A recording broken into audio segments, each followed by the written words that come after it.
we're back again. We only have 65 of these. We're on number 9, right? So this is UALR final exam review. Problem number 9.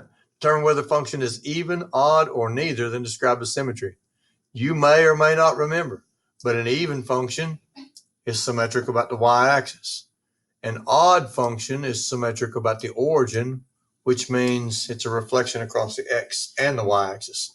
If it's neither symmetric about the y-axis or symmetric about the origin, then it's neither even nor odd. That's how we're going to do this. So what we need to do is graph this. We go to our handy dandy calculator here and we hit y equals, and we're going to enter this in there as x raised to the 6th power minus 2x squared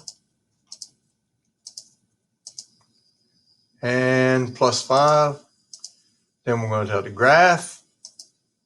Whoops, we need to change our window here. So I'm going to do zoom 6. That will always take me back to a standard window on a calculator. And we graph it.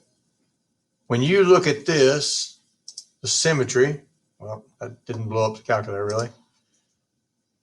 This is symmetric about the y-axis.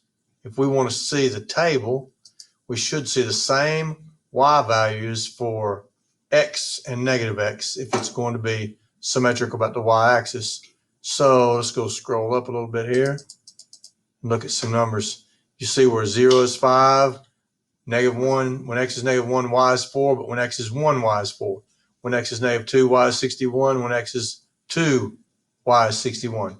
So that tells us that this is symmetric about the y-axis, which makes it an even function. And an even function is, by definition, symmetric about the y-axis.